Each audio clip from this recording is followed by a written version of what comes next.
kepada Bapak Hasil, Bapak Juali, SPD MA, selaku fasilitator, yang saya hormati Bunda Setiani, SPD AUD, selaku pengajar praktek, serta teman-teman semua calon guru penggerak yang berbahagia. Izinkan perkenalkan, nama saya Siti Utama. Saya calon guru penggerak angkatan 7 Kabupaten Blora. Pada video kali ini saya akan mewawancarai beliau Bu Artiin selaku kepala sekolah di SDN 1 Kedungmungu. Selamat pagi Bu Artiin. Selamat pagi Bu Muntama. Ya baik Bu. Untuk memenuhi tugas saya di modul 3.1 terkait tugas saya dalam mengikuti pendidikan guru penggerak untuk melaksanakan demonstrasi kontekstual Bu Artiin ya. Iya. Saya harus mewawancarai minimal 2 kepala sekolah. Kemarin kita sudah komunikasi ya sebelumnya ya. Iya, alhamdulillah sudah. Iya, bahwa pada hari ini agenda kita tentang wawancara ya. Apakah Bu Artiin ada waktu untuk saya pada hari ini? Ada. Alhamdulillah ya. Sebelumnya mohon izin ya Bu ya, ini ada beberapa pertanyaan yang harus saya sampaikan ke Bu Artiin ya. Iya, enggak apa. Baik, kita mulai ya Bu ya. Izin, Bu Mun. Ya, baik. Ini tentang itu Bu Artiin tentang pengambilan keputusan sebagai pemimpin ya, nilai-nilai kebajikan pengambilan keputusan sebagai pemimpin. Baik, pertanyaan nomor 1 Ibu Artiin.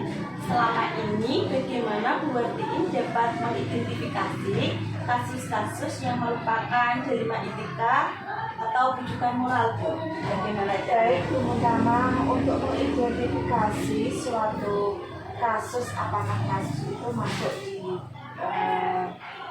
rujukan moral atau kasus itu dilema etika itu sebenarnya kita identifikasi dulu.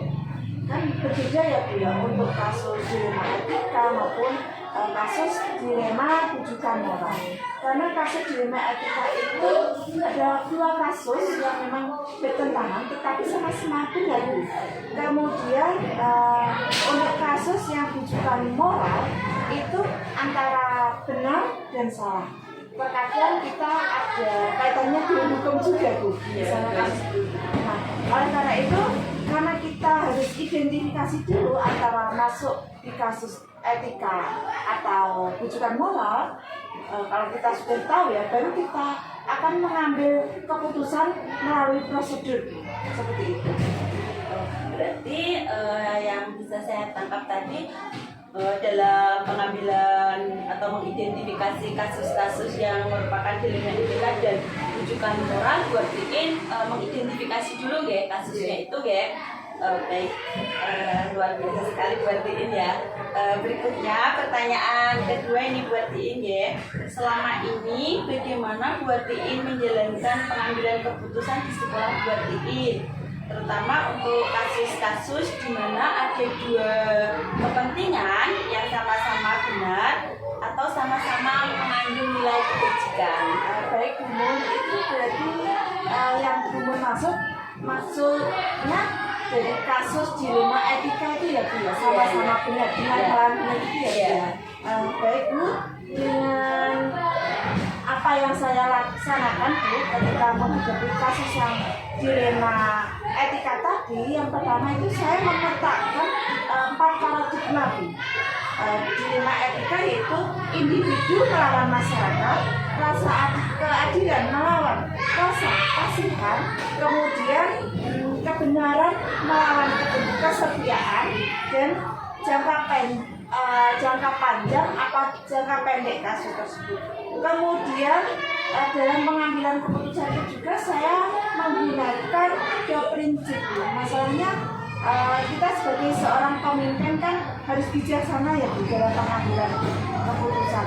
Nah, prinsip itu saya menggunakan prinsip berbasis hasil akhir, apa berbasis peraturan, ataupun ada prinsip berbasis rasa peduli. Peduli tergantung nanti masalahnya seurgent apa ketika dilema etika tadi. Seperti itu. Baik, berarti Bu Atiin sudah menggunakan 4 paradigma, kemudian 3 prinsip dan 9 langkah ya. Berarti sudah diterapkan ya. Ya, untuk langkah-langkahnya insya Allah saya menggunakan 9 langkah. Melihat situasi dan kondisi tergantung dengan apa itu kasusnya tadi. Ya, baik, terima kasih Bu Atiin. Kemudian langkah-langkah atau prosedur seperti apa yang biasa Bu Atiin lakukan selama ini? Selama ini ketika saya menjabat sebagai kepala sekolah baru ya Bu ya. Di sini saya juga baru kurang lebih sekitar 6 bulan di sini. Jadi ya saya juga harus banyak belajar kaitannya dengan penyelesaian sebuah kasus seperti itu kan. Bagi saya kan hal baru ya Bu. Saya belajar dengan teman-teman, kemudian ya saya sharing juga dengan kepala sekolah maupun teman-teman yang lain yang sekiranya lebih berpengalaman. Di sini yang sudah pernah saya gunakan untuk langkah-langkah itu ada 9 langkah. Yang pertama yaitu mengenali dulu nilai-nilai yang saling bertentangan tersebut Bu. Kemudian saya menentukan siapa saja yang terlibat dalam kasus tersebut. Kemudian setelah saya tahu siapa yang terlibat, kemudian saya mengumpulkan fakta-fakta yang memang relevan dengan kasus tersebut.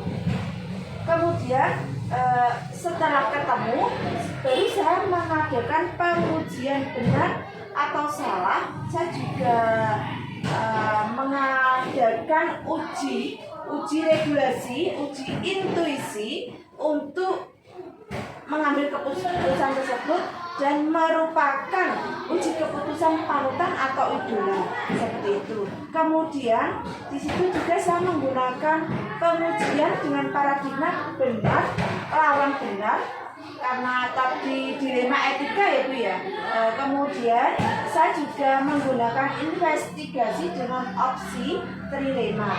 Kemudian setelah saya lakukan dari sekian langkah itu, saya baru membuat keputusan dan keputusan itu saya tinjau kembali Bu. Saya koordinasikan dengan teman-teman atau stakeholder yang terkait dengan kasus tersebut. Kemudian baru saya refleksikan seperti itu.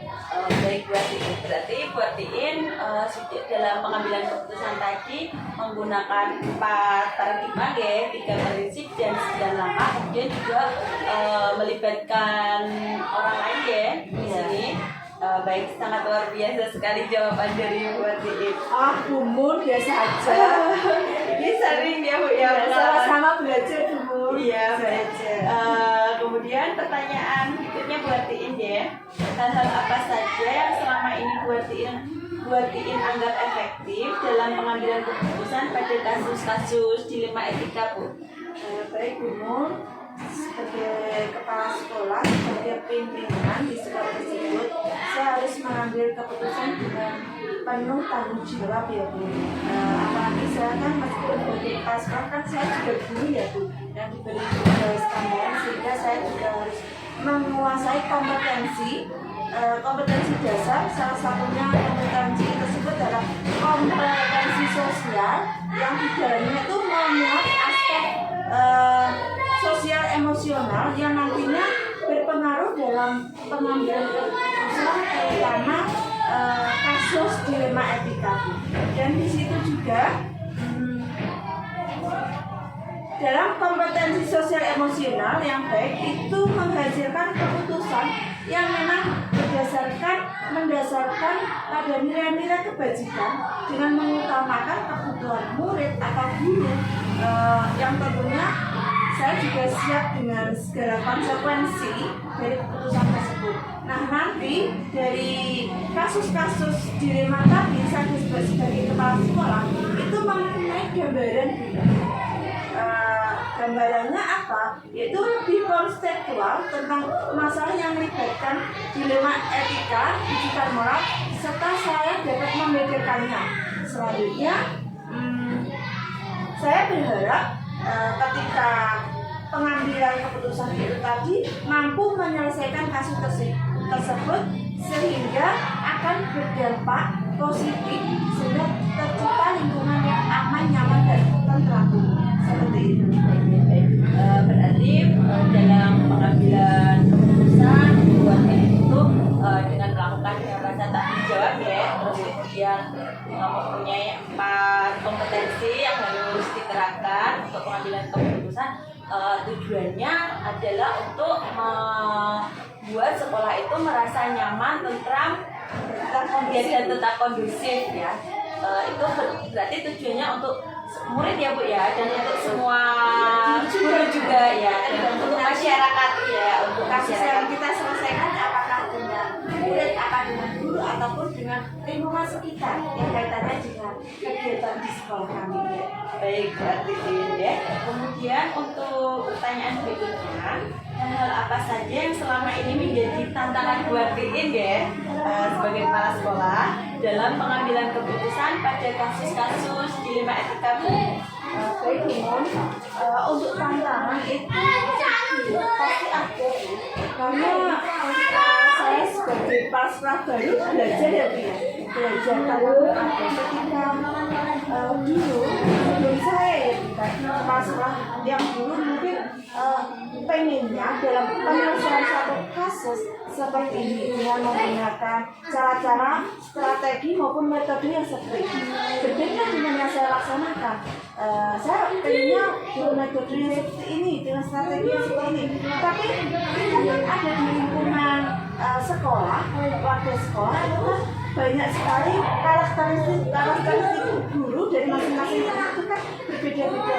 Di situ saya menggunakan perubahan paradigma Bu.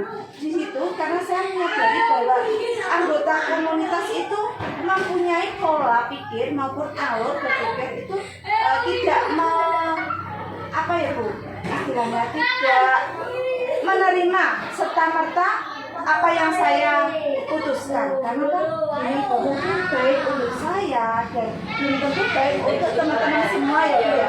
Jadi memang itu suatu tantangan saya dan saya harus merubah paradigma tersebut secara pelan-pelan, memulai dari diri saya sendiri, kemudian saya terapkan ke teman-teman semuanya. Seperti itu teman.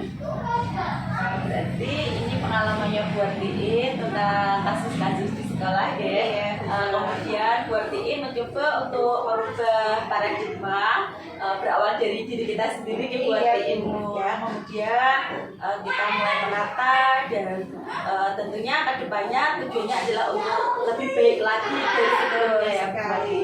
Iya. Kemudian ini buat Tiin. Pertanyaan berikutnya, apakah buat Tiin memiliki sebuah tata kelola atau jadwal tertentu dalam sebuah penyelesaian kasus dilema etika? Baik Umum, untuk tata kelola maupun jadwal itu kondisional Bu, tergantung kasusnya. Saya identifikasi dulu kasusnya, apakah kasus itu nanti seperti yang sudah saya jelaskan pada pertanyaan umum yang nomor 2 tadi, kaitannya dengan kasus tersebut itu kan maksudnya di paradigma apa, seperti itu Bu. Kalau individu melawan masyarakat, apakah nanti paradigmanya rasa kasihan melawan rasa keadilan atau sebaliknya, kemudian kebenaran melawan kesetiaan, ataukah jangka pendek melawan jangka panjang. Jadi kasus itu seperti ini Bu, ketika jangka pendek berarti kan saya harus segera menyelesaikan dalam waktu itu juga ya. Jadi kalau jangka panjang kan otomatis kita melewati proses ya Bu, melewati proses dulu. Jadi harus dijadwalkan. Seperti contoh kemarin itu kebetulan SD kami itu ada sedikit masalah kaitannya dengan pembelajaran. Ada seorang guru saya, guru kelas 4 Bu itu di situ namanya Bu Novi, itu kantor ke saya kaitannya dengan siswanya ada yang tidak masuk sekolah beberapa hari. Terus saya kan identifikasi dulu, kenapa tidak masuk. Kemudian gurunya tadi, Bu guru kelas 4 tadi, agar ada sedikit problem dengan orang tuanya ya Bu ya. Setelah itu dari orang tuanya sendiri itu telepon dengan ibu gurunya, pengennya anaknya tadi ikut uji ibunya. disampaikan dari pihak bapaknya menghendaki juga supaya ikut anak. Dari hal seperti itu kan di rumah juga ya Bu ya. Sebagai wali kelas, hal seperti ini sama-sama kekeh untuk ikut ibunya dan satunya lagi kekeh untuk ikut bapaknya. Jadi matur, kemudian saya diskusikan, otomatis itu kan termasuk kasus dilema etika juga iya, dilema rujukan moral juga iya.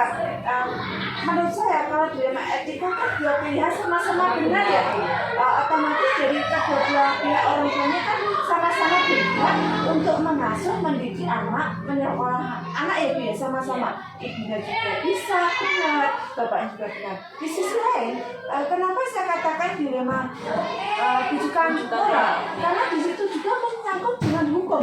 Ketika saya memberikan surat pindah kepada ibunya mungkin ya, bisa jadi orang tuanya yang bapaknya kan menuntut sekolah, kok bisa kok Bu, saya kan nggak mengizinkan.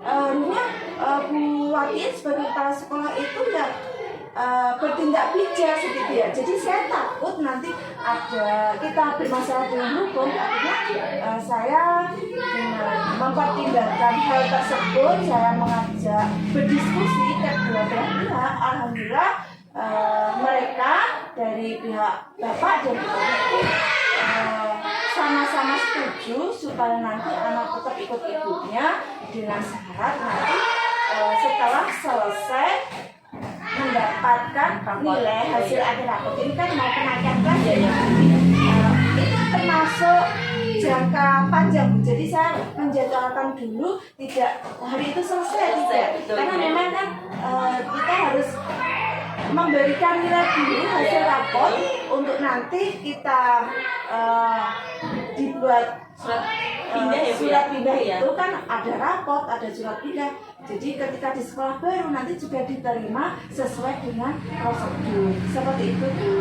Ya baik. Berarti di dalam masyarakat itu terjadi kasus-kasus seperti yang tidak terduga ya Bu ya, tentang wali murid yang non sewu bisa dikatakan tadi broken ya Bu ya. Ya begitu, terus kemudian Bu Atiin mencoba untuk mengidentifikasi masalah tersebut, kemudian mencoba memberi pengertian kepada kedua orang tuanya, kemudian menunggu dulu surat menunggu dulu dari hasil nilai, kemudian memberikan surat pindah begitu ya Bu. Jadi ada membutuhkan beberapa waktu untuk menyelesaikan masalah yang memang benar-benar harus membutuhkan waktu yang lebih panjang begitu ya Bu ya, tidak langsung memberi keputusan karena ini nanti berkaitan dengan hukum ya Bu Atiin ya. Baik. Kemudian ini Bu, pertanyaan berikutnya, adakah seseorang atau faktor-faktor apa yang selama ini mempermudah atau membantu Bu Atiin dalam pengambilan keputusan dalam kasus-kasus dilema etika? Benar Bu Mun, untuk menyelesaikan suatu kasus itu kan bagaimana caranya, cara efeknya seperti apa agar kasus tersebut itu dapat selesai dengan apa yang seperti yang kita harapkan ya Bu. Untuk teman-teman saya tetap berkolaborasi dengan teman-teman kaitannya dengan seperti tadi yang sudah saya ceritakan ke Bu Mun. Kasus seperti itu saya kan tetap melibatkan orang tua, kemudian siswa, bapak ibu guru, kemudian kalau perlu itu saya melibatkan juga dari dinas terkait di Korwil misalnya Bu. Tapi kemarin tidak sampai segitunya, tidak sampai ke Korwil karena alhamdulillah bisa diselesaikan di sini Bu. Jadi bapak ibu guru juga banyak memberi masukan kepada saya sehingga dalam penyelesaian masalah tersebut berjalan lancar Bu. Alhamdulillah Bu Atiin ya, dari apa yang Bu Atiin sampaikan, saya menangkap bahwa pengambilan keputusan dalam kasus-kasus dilema etika itu Bu Atiin melibatkan semua pihak yang terkait ya, seperti wali murid, bapak ibu guru, kemudian lembaga lainnya demi kelancaran. Iya Bu Mun, itu ya tergantung kasusnya juga ya Bu ya. Misalnya kita sebagai seorang kepala sekolah ketika ada kasus yang kira-kira melibatkan orang lain, seharusnya kita misalnya membutuhkan instansi lain mungkin dari di luar itu ya, di luar sekolah kita membutuhkan dari komite atau kepala desa bahkan dinas lain yang terkait juga bisa tergantung masalahnya seperti apa. Baik Bu Artiin, dari semua hal nih ya Bu Artiin ya, dari semua hal yang telah disampaikan Bu Artiin pada pagi hari ini, pembelajaran apa yang dapat Bu Artiin petik dari pengalaman Bu Artiin dalam pengambilan keputusan dilema etika? Alhamdulillah Bu, meskipun saya di sini baru dan juga pernah mengalaminya ya Bu ya, menurut saya itu sangat berharga sekali buat saya sebagai pengalaman saya nanti untuk kedepannya agar dapat menyelesaikan kasus lebih baik lagi Bu, dengan mempertimbangkan kasus itu masuknya di kasus apa, dilema etika atau etika moral. Jadi saya itu bisa lebih memfokuskan lagi dengan menggunakan 4 paradigma dengan 3 prinsip dan 9 langkah yang akhirnya dalam pengambilan keputusan itu berhasil sesuai dengan yang kita harapkan. Dan saya juga alhamdulillah dari pengalaman yang sudah saya dapat, saya bisa sharing dengan teman-teman yang memang memiliki kasus yang mungkin sama ya Bu ya. Dan kemudian alhamdulillah pada pagi ini juga saya dapat berbagi dengan minta maaf dan saya ini belajar bumun ya. Saya juga belajar jadi apa yang saya sampaikan. Jadi apa yang saya sampaikan ini belum tentu nanti bagus buat dirinya juga loh ya.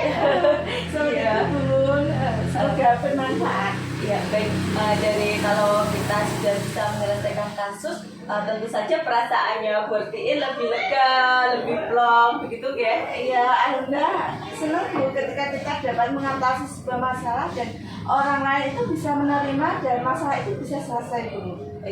Baik, kita pada pagi hari ini sudah ngobrol-ngobrol dengan beliau Bu Artiin dari Kepala Sekolah di SDN Kedungmungu. Dari percakapan kita, ya, wawancara kita pada pagi hari ini sangat bermanfaat Bu Artiin ya buat saya. Terima kasih atas ilmunya, pengalamannya. Semoga ini bisa bermanfaat untuk saya ke depannya Bu Artiin. Terima kasih atas waktunya. Akhir kata Bu, saya billahi taufiq wal hidayah. Wassalamualaikum warahmatullahi wabarakatuh. Waalaikumsalam warahmatullahi wabarakatuh. Semoga bermanfaat ya Bu Mun, sukses selalu. Terima kasih, mohon doanya Bu untuk lulus guru penggerak ini. Siap Bu Mun. Monggo dari akan. Assalamualaikum warahmatullahi wabarakatuh. Yang terhormat kepada Bapak Fadzil, Bapak Juari, SPDMA selaku fasilitator. Yang saya hormati Bunda Sutiani, SPD AUD selaku pengajar praktek, dan teman-teman calon guru penggerak yang berbahagia. Pada video kali ini saya akan mewawancarai Bu Siti Rohimah. Beliau selaku kepala sekolah di SDN 2 Katilango. Selamat siang Bu Him. Siang Bu. Bagaimana kabar Bu Him hari ini? Alhamdulillah Allah masih memberikan kenikmatan bisa melaksanakan puasa dan karena dalam keadaan sehat. Alhamdulillah Bu Him ya. Pada kesempatan kali ini saya mohon izin terkait tugas saya sebagai guru penggerak. Untuk memenuhi tugas saya di modul 3.1 demonstrasi kontekstual tentang pengambilan keputusan ya Bu Kim. Apakah Bu Kim ada waktu untuk saya hari ini? Silakan, hari ini pas istirahat Bu, jadi silakan mau bertanya apa sesuai dengan tugas Bu apa nanti. Saya jawab dengan senang hati. Alhamdulillah ya Bu Kim ya, terima kasih. Kita mulai ya Bu Kim ya untuk pertanyaan. Yang pertama, selama ini bagaimana Bu Kim dapat mengidentifikasi kasus-kasus yang merupakan dilema etika atau bujukan moral Bu Kim? Terima kasih. Selama ini saya di dalam melaksanakan tugas pasti ada permasalahan ya. Tapi di situ saya mengalami dilema. Jadi situasi dilema yang saya hadapi itu diantaranya antara kepentingan individu dan kepentingan bersama atau masyarakat. Kemudian rasa keadilan dan rasa keadilan itu pasti ada ya dalam mengambil keputusan. Terus ada kebenaran dan juga kesetiaan. Jadi kita berpikir ke situ juga. Jadi keputusan yang saya ambil itu berdasarkan kebenaran dan kesetiaan. Kemudian ada kepentingan jangka pendek dan jangka panjang. Itu yang menjadi pemikiran saya, dasar-dasar pemikiran saya dalam mengambil keputusan. Itu setiap itu pasti ada. Baik, berarti Bu Him dalam pengambilan dalam kasus-kasus yang merupakan dilema etika atau rujukan moral sudah menggunakan 4 paradigma ya. Ya, baik. Tapi tidak semuanya. Jadi kadang ada yang 2 sudah cukup, ada 3, kadang 1 sudah cukup. Jadi melihat permasalahannya. Ya, baik. Pertanyaan yang nomor 2 Bu Him ya. Selama ini bagaimana Bu Him menjalankan pengambilan keputusan di sekolah, terutama untuk kasus-kasus di mana ada 2 kepentingan yang sama-sama benar atau sama-sama mengandung nilai kebajikan. Jadi sering kita sebagai kepala sekolah itu mengalami permasalahan itu sering berumur terus terang. Dan di situ saya harus pandai-pandai dalam mengolah permasalahan itu. Ya, jadi saya berdasarkan prinsip atau berdasarkan prinsip berbasis hasil akhir. Kadang juga berbasis kebenaran, kadang juga berbasis kepedulian sosial gitu. Jadi ada 3 prinsip yang saya gunakan di situ. Jadi tidak selamanya satu basis saja. Jadi seperti itu. Ya, baik, berarti dalam menghadapi kasus-kasus di mana ada 2 kepentingan yang sama-sama benar atau sama-sama mengandung pandai-pandai mengolah nilai kebajikan, berarti ada 3 ya, hasil akhir, kemudian aturan, kemudian berpikir peduli gitu ya. Baik, luar biasa sekali ya. Kemudian langkah-langkah atau prosedur seperti apa yang biasa Ibu lakukan selama ini? Langkah-langkah kalau ada permasalahan di sekolah ini ya, yang saya lakukan yang pertama adalah mengenali dulu nilai-nilai yang sering bertentangan, nilai-nilai yang saling bertentangan kita pilih. Kemudian menentukan siapa yang terlibat nanti di dalam situasi itu, yang paling dominan tuh siapa. Jadi kita tidak hidup sendiri ya, kita hidup berserta dengan bapak ibu guru yang lain, dengan anak-anak, dengan masyarakat. Kita harus pandai-pandailah memilih situasi mana yang kiranya kita itu tidak merugikan gitu. Yang ketiga, kita kumpulkan fakta-fakta yang ada yang relevan dengan situasi saat itu. Ya, dengan situasi saat itu sedang bagaimana, disitulah kita bisa mengambil keputusan. Kemudian kita uji permasalahan itu benar atau salah. Jadi itu harus dinilai dulu permasalahan benarnya bagaimana, yang salah bagaimana, apakah tindakan saya itu salah atau benar, itu harus kita uji terlebih dahulu. Kemudian pengujian paradigma yang benar dan salah juga. Jadi ada paradigma yang di atas tadi Bungun ya, itu kita jadikan sebagai acuan atau dasar kita di dalam mengambil keputusan. Kemudian melakukan prinsip resolusi. Artinya di dalam melakukan prinsip resolusi itu kita langsung mengambil mana yang penting. Kalau kita tidak penting, kita harus tegas seperti itu. Jadi kadang ada kepentingan yang tidak begitu penting, kita harus pandai-pandai dalam mengolah. Jadi itu namanya prinsip resolusi seperti itu. Ada yang kita tinggalkan gitu, ada yang mana yang kita gunakan. Kemudian kita menggunakan investigasi opsi trilema. Ada tiga dasar di dalam mengambil keputusan, yaitu yang pertama adalah membuat keputusan. Kalau sudah membuat keputusan nanti diimbang-imbang, dinilai dulu. Kemudian ini kita lihat penting atau tidak. Jadi kita lihat lagi. Jadi setiap kita melakukan keputusan kemudian tidak langsung kita harus kita lakukan. Kita olah dulu. Kita olah dulu. Kita lihat dulu kira-kira bisa dilaksanakan atau tidak. Kira-kira tantangannya banyak atau tidak. Kira-kira nanti memperoleh hasil atau tidak gitu. Kemudian setelah itu kita terapkan ya, setelah kita nilai, kita olah, berarti kita membuat poin-poin kan, mana yang bisa kita laksanakan. Nah itulah yang insya Allah akan kita laksanakan setiap kali ada permasalahan. Baik, berarti langkah-langkah yang digunakan itu tadi yang pertama melihat dulu ya, setelah melihat, kemudian siapa saja yang terlibat, kemudian mencari fakta-faktanya dulu.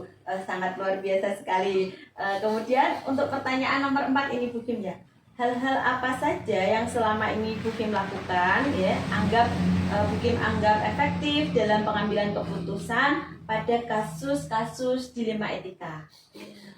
Pada kasus-kasus dilema di depan tadi saya sampaikan Bu Mun, pihak-pihak yang terkait itu siapa saja yang kira-kira saya anggap bisa membantu saya dalam mengambil keputusan. Ya, disitulah saya selain itu juga saya menggunakan pemikiran saya sendiri. Jadi pertama saya berpikir, kemudian saya minta jadi pihak-pihak yang berkepentingan, misalnya guru kelas 6 atau guru kelas 5 gitu, yang lebih dewasa mungkin, yang lebih senior mungkin, saya ini, atau yang lebih berkepentingan misalnya hubungannya dengan agama, pasti saya juga akan meminta masukan daripada guru agama. Jadi seperti itu. Jadi pertama saya berpikir dulu menurut pemikiran saya, kemudian saya minta masukan dari rekan-rekan guru yang lain atau masyarakat atau orang lain atau mungkin bahkan murid saya. Ya, jadi murid kadang saya ajak untuk berdiskusi untuk di dalam saya mengambil keputusan. Itu ya. Ya, terima kasih Bu Kim. Apakah Bu Kim memiliki sebuah tata kelola atau jadwal tertentu dalam sebuah penyelesaian di tempat, atau memiliki sebuah jadwal untuk menyelesaikannya? Bentuk atau prosedur seperti apa yang Bu Kim lakukan? Kemudian adakah seseorang atau faktor-faktor apa yang selama ini mempermudah atau membantu Bu Kim dalam pengambilan keputusan dalam kasus dilema etika? Jadi untuk menghadapi kasus dilema etika itu saya tidak ada pakai jadwal. Jadi setiap ada permasalahan saya usahakan untuk segera diselesaikan gitu pun. Jadi tidak harus misalnya bulan ini ada jadwal penyelesaian masalah, tidak seperti itu. Jadi saya menggunakan istilahnya lebih cepat lebih baik. Jadi ketika ada permasalahan kita segera menyelesaikannya, tidak sampai waktu, segera kita laksanakan penyelesaian itu. Ada penyelesaian itu lebih cepat lebih baik. Dan tentu saja saya juga meminta masukan dari guru-guru yang lain sehingga betulkah, efektifkah keputusan saya tersebut. Itu yang saya lakukan.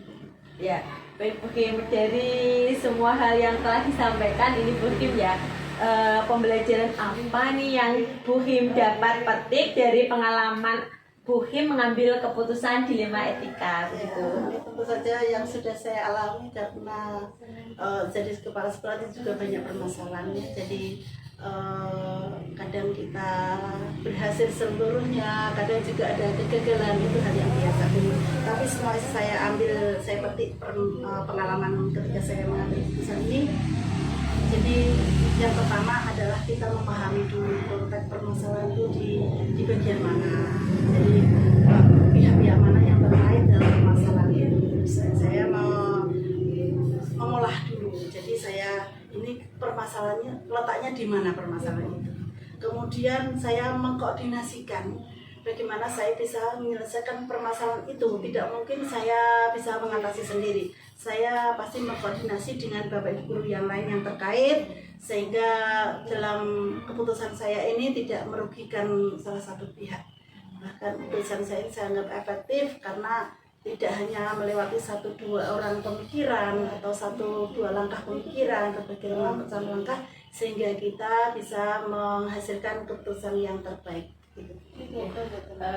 Terima kasih Bu Kim atas waktunya. Kita sudah sharing, Bu Kim sudah berbagi ilmu, sudah berbagi pengalaman untuk saya.